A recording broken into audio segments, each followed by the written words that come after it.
Welcome to my site. This is part 9, in my series about long-lost Oldham pubs. Hope you enjoy. And please, if you liked this video, don't forget, like, subscribe, and hit that bell to receive notification of my next video.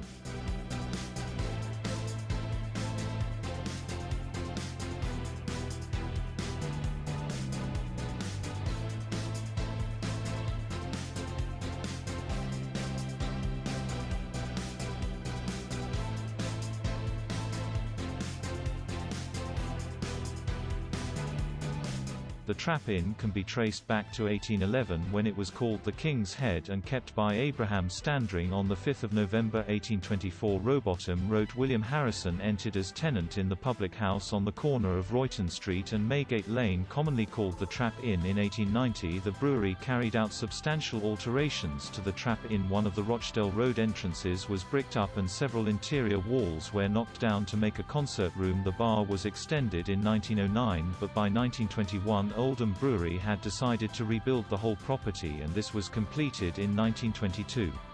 On more than one occasion minor alterations were made. In 1963, then in 1980 the pub was extended into the adjoining shop and the whole place was refurbished. Today the Trap Inn belongs to the Boddington Pub Company.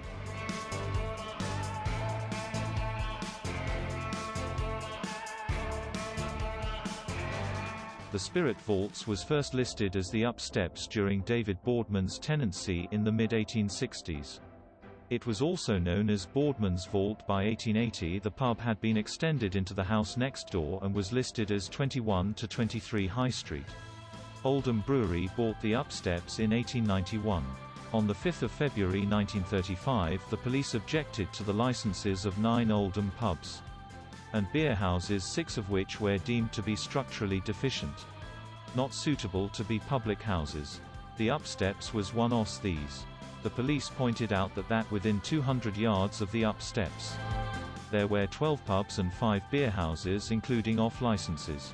Mr. Rycroft appeared in court for Oldham Brewery and stated, "The Up Steps was in good repair. The license was over 100 years old, and there had been no complaints or convictions in all that time." He also pointed out that some people liked an old-fashioned and plain public house.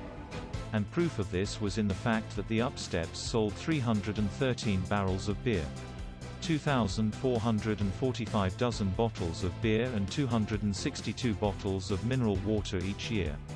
Mr. Rycroft's pleading was of no use and the Up Steps closed July 1935.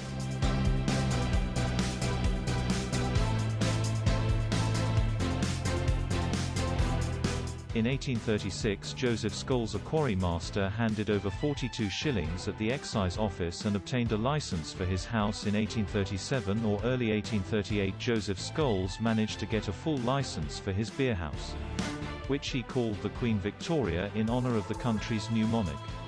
Charles Meadowcroft was the licensee in 1886.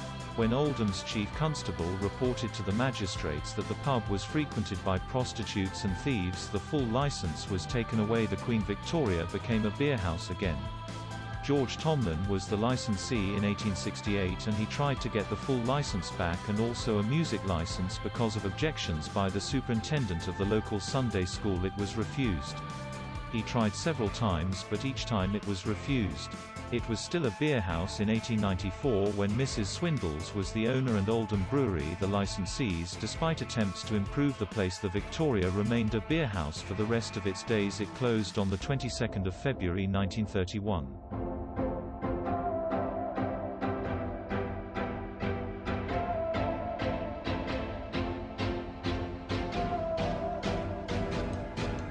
John Bardsley opened an alehouse called The Commercial on George Street in 1823 and kept it until he died in 1830. Anne Bardsley took over from her husband and won in 1831 and changed the name to the British Volunteer, the North British Volunteer in 1836 and finally the Volunteer in 1838, a name it kept for 117 years.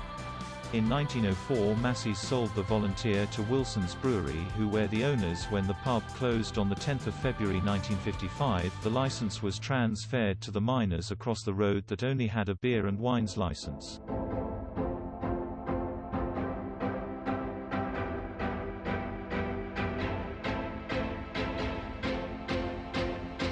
John Leach held the licensee for the Wagon and Horses in 1824. The licensee John Slater in 1836 had a brush with the law. Because he was fined 10 shillings for serving out of hours on a Sunday, he must have behaved himself after that because he kept the house for many more years. Thomas Livesey became the licensee in 1854, but 3 years later John Slater returned. By 1860 Betty Slater, his wife, then held the license at the age of 71. The Wagon and Horses had some distinguished tenants. In 1917 James Taylor was the chairman of the Oldham licensed victuallers. In the 1920s Herbert Barlow became the Conservative councillor for Waterhead Ward and a member of the Board of Guardians. In 1963 the Wagon and Horses saw some major alterations, the first since 1898. 2 years later Margaret Collinson obtained a music and dancing licence. In 1982 Boddington's took over Oldham Brewery, and this signalled the end for the Wagon and Horses. It closed in 1986 and the building is now a fish restaurant.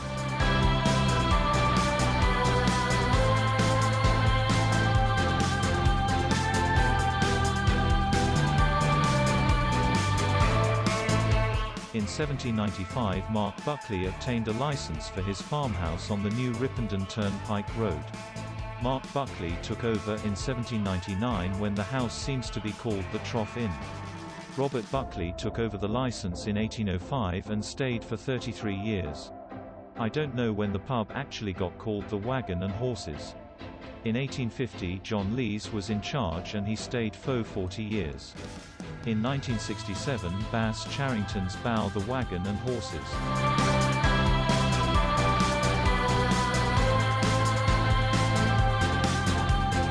The Wagon and Horses is situated at a slight angle to Manchester Road in Hollandwood. James Taylor was the licensee in 1784, and when the Ashton Canal was built he renamed the pub the Navigation Arms. In 1821 Mr. Mellor renamed the pub the Wagon and Horses. Later known by the locals as the Bottom Wagon. Wilson's Brewery took over in 1927 and in 1936 they extended the pub. In 1989 the pub was sold to Applemill Limited of Liverpool.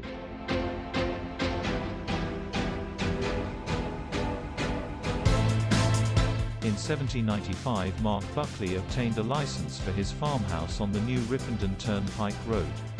Mark Buckley took over in 1799 when the house seems to be called the Trough Inn. Robert Buckley took over the licence in 1805 and stayed for 33 years. I don't know when the pub actually got called the Wagon and Horses. In 1850 John Lees was in charge and he stayed for 40 years. In 1967 Bass Charrington's bought the Wagon and Horses.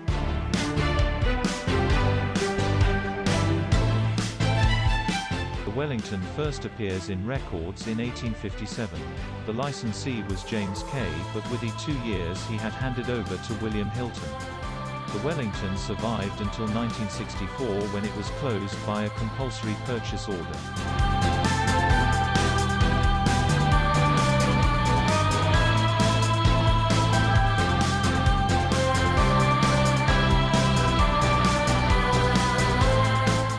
Whittaker applied for a full license in 1860. It was for his new house at 150 Manchester Street. The pub opened as the Wellington Hotel and the original address was 228 Manchester Street, changing to 262 by 1879. In the late 1960s plans were drawn up for a road widening scheme.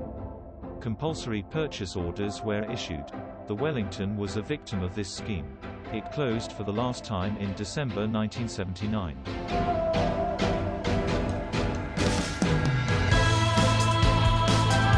Mark Warrington was granted a license for his house on 2nd of October 1856. By 1886 the pub was owned by Massey's Burnley Brewery.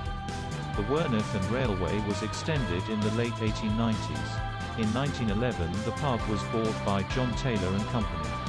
Edmund Broadhead was their first licensee. Arthur Broadhead was their last licensee. He closed the Werneth Railway on 22nd of July 1936. In recognition of the family's 25 years service he was awarded £75 in compensation.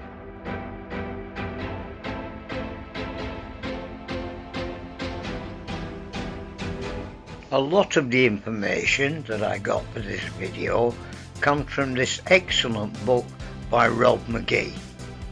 Oh, and please don't forget, like, subscribe and hit that notification bell to be aware of next time I upload one.